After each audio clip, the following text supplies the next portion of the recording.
কাশিয়াঙ্গে দুর্ঘটনায় পড়েছে toy train, engine সহ লাইনচ্যুত দুটি বগি। মহানদী এবং দয়াবাড়ি স্টেশনের মাঝে দুর্ঘটনা ঘটেছে। চালক এবং 10 জন যাত্রী আহত হয়েছেন। আহতদের চিকিৎসার জন্য এই মুহূর্তে নিয়ে যাওয়া হয়েছে কাশিয়াঙ্গের একটি হাসপাতালে।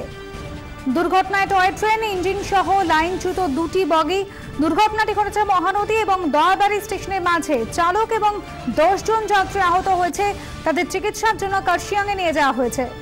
আহতদের চিকিৎসার জন্য কাশিয়াঙ্গে নিয়ে যাওয়া হয়েছে। ইঞ্জিন সহ লাইনচ্যুত হয়ে যায় আজ দুটি বগি।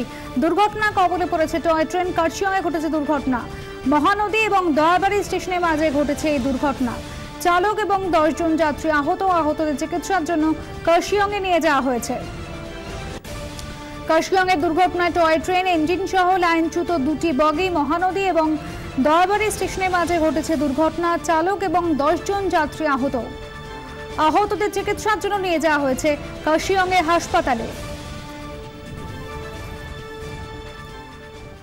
আসানসোলে সংসদ মেলা নিয়ে আদালতে তোপের মুখে পড়লেন সরকারি আইনজীবী। কলকাতা হাইকোর্টের বিচারপতি হরিশ টন্ডন প্রশ্ন তুললেন, সব মেলার ক্ষেত্রে কি এইরকম নিয়মের কড়াকড়ি করা হয়?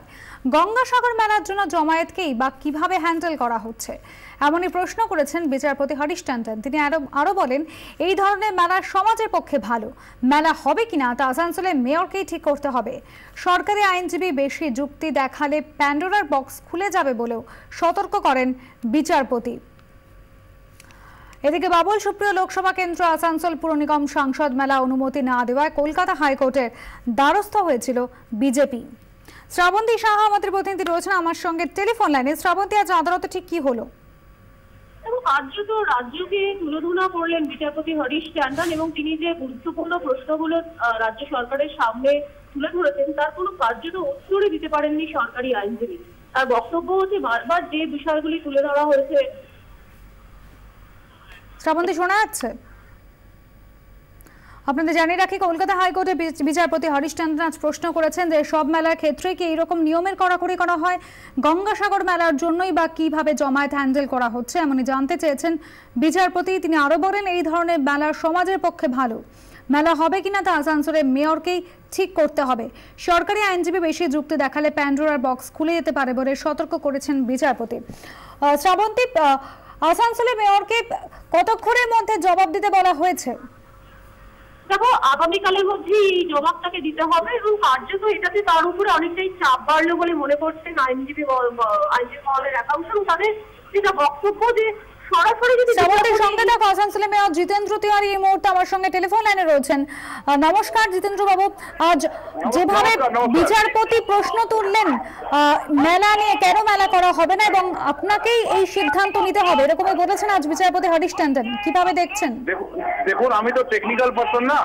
আমাকে যখনই এই ধরনের প্রস্তাব আসে তখন টেকনিক্যাল ব্যক্তিদের মেধার উপর বিশ্বাস করতে হয় এবং তার রিপোর্টের উপর বিশ্বাস করতে হয়।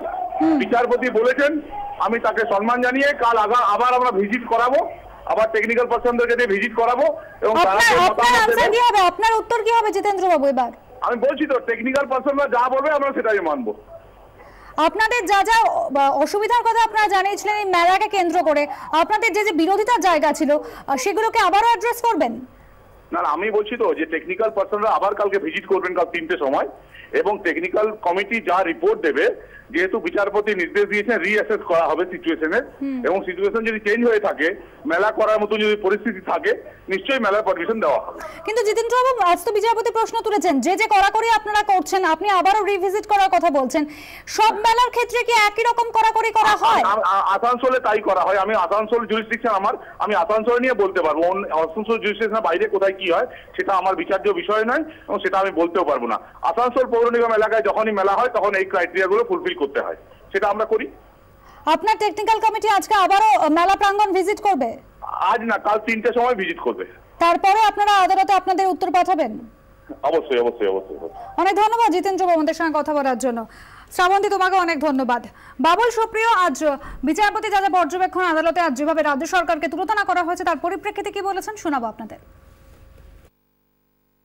মিউনিসিপ্যালিটি থেকে পারমিশন নিয়ে আসুন, মিউনিসিপ্যালিটি বলছে যে পুলিশ পারমিশন জমা করুন। এই যে পুরো ব্যাপারটা কাগজের ফাইলের ঘোরাঘুরিতে একটা এত বড় উদ্দেশ্যকে বানচাল করে দেওয়া, এতে কে লাভবান হচ্ছে? তৃণমূল রাজনৈতিকভাবে লাভবান হচ্ছে? একদমই না। আপনারা আসানসোলে গিয়ে জিজ্ঞেস করুন, বহু মানুষের পাসপোর্ট দরকার, বহু মানুষ মুদ্রা লোন নিতে আসছে, ইয়াং ছেলেরা 50,000 টাকা পাবে। 14টা ব্যাংক খালি ওখানে অ্যাকাউন্ট কাউন্টার খুলছে, 14টা ব্যাংক, সমস্ত হাডকো থেকে আরম্ভ করে SBI, ইউকো ব্যাংক, সমস্ত নাবার্ড, ন্যাশনাল হাউজিং বোর্ড, সবাই যারা কাগজপত্র নিয়ে আসবে লোন নিতে, তারা হাতে হাতে লোন পেয়ে যাবে। কারণ আমাদের মধ্যে রাজনৈতিক লড়াই হতে পারে, কিন্তু তার জন্য আসানসোলের মানুষ ক্ষতিগ্রস্ত হোক দিনের পর দিন, এটা তো হতে পারে না। এদিকে শিলিগুড়ি মেয়র পদ থেকে অশোক ভট্টাচার্যকে হটাতে হবে, সব দলে কাউন্সিলরের খোলামেলা সাহায্য চাইল তৃণমূল কংগ্রেস। রীতিমতো মিছিল এবং সমাবেশ করে অশোক ভট্টাচার্যের পদত্যাগের দাবি উঠেছে। আজ শিলিগুড়ি পুরসভার সামনে বিক্ষোভ সমাবেশ করে ঘাসফুল শিবিরে। সমাবেশে অভিযোগ করা হয় শহরে উন্নয়ন স্তব্ধ হয়ে গেছে, পুরো পরিষেবা থেকে শিলিগুড়িবাসীকে বঞ্চিত করছেন মেয়র। আমরা আশা করব যে অন্য দলের যে সমস্ত কাউন্সিলররা আছেন তারাও এই ব্যর্থ বন্ধা পুর বোর্ডের বিরোধিতা করবেন এবং সবাই মিলে একটা সুস্থ, গতিশীল, কর্মক্ষম এবং শিলিগুড়িকে আগামী দিনে বাংলার সেরা গন্তব্যস্থল হিসেবে পরিণত করতে এবং কলকাতার পরে তিলোত্তমা কল্লোলিনী শিলিগুড়ি পরিণত করতে সমস্ত কাউন্সিলর জনপ্রতিনিধিরাই তারা এই অপদার্থ বোর্ডের বিরুদ্ধে সোচ্চার। খোদ মেয়রের ওয়ার্ডে বকর ভরাটের অভিযোগ, এ নিয়ে বিতর্ক চরমে। পুরসভা সূত্রে খবর, 131 নম্বর ওয়ার্ডে একটি জমির বিল্ডিং প্ল্যানে সই করেছিলেন মেয়র শোভন চট্টোপাধ্যায়, কিন্তু দেখা যায় মূল বিল্ডিং এর সঙ্গে পুকুরটিকে ওই প্ল্যানের মধ্যে দেখানো হয়েছে। প্রায় 17 কাঠা জমির উপর রয়েছে ওই পুকুর, সেটি ভরাটের অভিযোগ পেয়ে দেখতে আসেন মেয়র। খতিয়ে দেখে শেষ পর্যন্ত বিল্ডিং প্ল্যান বাতিল করে দেন মেয়র। পুরসভার এক্সিকিউটিভ ইঞ্জিনিয়ার এবং আর্কিটেক্টকে শোকজ করা হয়েছে। ইতিমধ্যে আমি অর্ডার দিয়েছি এবং পার্সনস কনসার্ন রেসপন্সিবল তাদের অ্যাকাউন্টেবিলিটি ফিক্স করতে দিয়েছি। আর্কিটেক্ট যিনি প্ল্যান প্লেস করেছেন তাকেও কারণ দর্শাতে হবে এরকম ধরনের কেন করলে।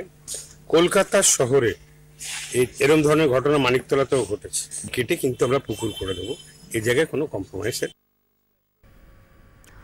গ্রামবাসীদের সামনে চোর সন্দেহে গাছে বাঁধা যুবককে বেধড়ক পেটালেন খোদ ওসি। বেশ কয়েকদিন ধরেই পোলবার নারায়ণপাড়ায় পরপর চুরি হচ্ছিল। আজ সকালে এলাকার মানুষ চোর সন্দেহে এক যুবককে ধরে মারধর শুরু করে, তাকে বেঁধে রাখা হয় গাছে। পুলিশের দাবি, মারের চোটে চুরির কথা কবুল করে যুবক। গ্রামবাসীদের হাত থেকে তাকে উদ্ধার করতে গিয়ে উল্টে মারধর করে পোলবা থানার ওসি।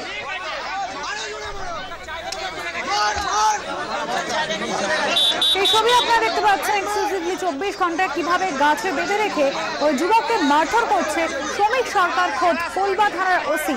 বিধান সরকার আমাদের প্রতিনিধি রয়েছে আমার সঙ্গে টেলিফোন লাইনে। বিধান, এভাবে একজন পুলিশ অফিসার তিনি নিজের হাতে আইন তুলে নিলেন এবং সবার সামনে চোর সন্দেহে, চোর বলে যাকে অভিযুক্ত করা হয়েছে তাকে এভাবে সামনে দাঁড়িয়ে বেধড়ক মারধর করা হলো। এটা নিয়ে কিন্তু প্রশ্ন তুলেছেন সাধারণ মানুষ থেকে শুরু করে এলাকার বাসিন্দারা, কারণ বেশ কয়েকদিন ধরে এই সুগন্ধা অঞ্চলের যে কয়েকটি গ্রাম রয়েছে, কামদেবপুর, নারায়ণপাড়া, বিনোদপুর, ধুমা, যাদবপুর, এই সমস্ত গ্রামগুলোতে কিন্তু চুরির ঘটনা ঘটছিল। স্বাভাবিকভাবেই মানুষ ক্ষিপ্ত ছিলেন, কিন্তু গতকাল রাতে নারায়ণপাড়া গ্রামে যে চুরির ঘটনা হয়, তারপর আজকে সকালবেলায় চোর সন্দেহে দুজনকে ধরে ফেলে গ্রামবাসীরা, তাদেরকে গণধোলাই শুরু করে। উত্তেজিত জনতা যখন মারধর করছে, তারপর পুলিশ পৌঁছায়, পুলিশকে ঘিরে বিক্ষোভ শুরু হয়। তারপরে ওসি ঘটনাস্থলে পুলিশ বাহিনী নিয়ে হাজির হন এবং তারপরেই যেটা দেখা যায় যে ওসি কিন্তু ওই গাছে বাঁধা অবস্থায় মহসিন হালদার যাকে অভিযুক্ত, যাকে ধরা হয়েছিল, তাকে কিন্তু মারধর শুরু করেন। এটা পুলিশের পক্ষ থেকে যেটা বলা হচ্ছে যে এটা একটা কৌশল, কারণ যেভাবে গ্রামবাসীরা ক্ষিপ্ত হয়ে উঠেছিল, তারা মারধর করছিল অভিযুক্তদের, সেক্ষেত্রে হয়তো বড় কোনো অঘটন ঘটে যেতে পারত। সেই কারণে অভিযুক্তদের এইভাবেই মারধর করে সেখান থেকে উদ্ধার করে নিয়ে আসা হয়। 4 জনকে ঘটনাস্থল থেকে উদ্ধার করা হয়েছিল, 2 জনকে গ্রেপ্তার করা হয়েছে, মহসিন মন্ডল এবং মহসিন হালদার এবং তোমার নাজিবুল মন্ডল বলে দুজন যারা অভিযুক্ত, তাদেরকে গ্রেপ্তার করা হয়েছে। যদিও এই ঘটনায় কিন্তু ইতিমধ্যে বিতর্ক তৈরি হয়েছে, কারণ ওসি যেভাবে ওই অভিযুক্তদের গ্রেপ্তার করতে গিয়ে লাঠি দিয়ে পিটিয়েছেন, গাছে বাঁধা অবস্থায় তাদেরকে মারধর করেছেন, এটা নিয়ে কিন্তু প্রশ্ন উঠেছে যে আইনের শাসন যাদের হাতে, যারা আইনের শাসনকে বলবৎ করবেন, তারা কি করে আইন হাতে? আপনাদের আরেকবার দেখাবো যে কি ঘটনা ঘটেছিল এবং ওসি শ্রমিক সরকার তারই বাকি ভূমিকা।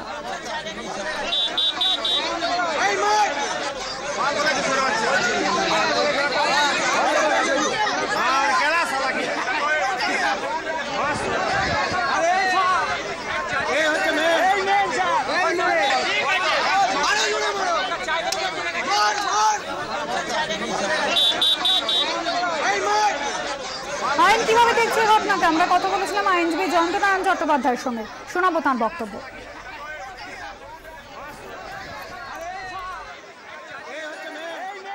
একটা ভয়ঙ্কর পুলিশি অত্যাচারের নমুনা।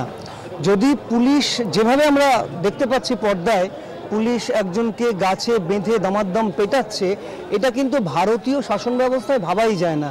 মনে রাখতে হবে আমাদের দেশে আইনের শাসন আছে, মনে রাখতে হবে আমাদের দেশে আদালতের শাসন আছে। একটি মানুষ যদি সত্যি সত্যি চুরিও করে এবং তারপরে সে পুলিশের এই ধরনের প্রহারের মুখে কবুলও করে, তবুও কিন্তু পুলিশের উচিত অতি দ্রুত তাকে আদালতে পেশ করা।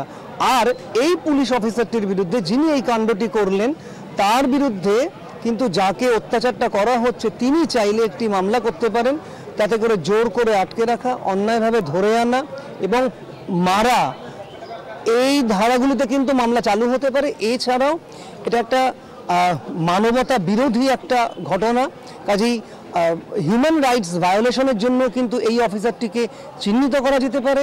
এছাড়া মহামান্য কলকাতা হাইকোর্টে যদি আসা যায় পুলিশ ওভার অ্যাকশনের কারণে, তাহলে কিন্তু এই অফিসারটির বিরুদ্ধে একটি ব্যবস্থা গ্রহণ করা যেতে পারে।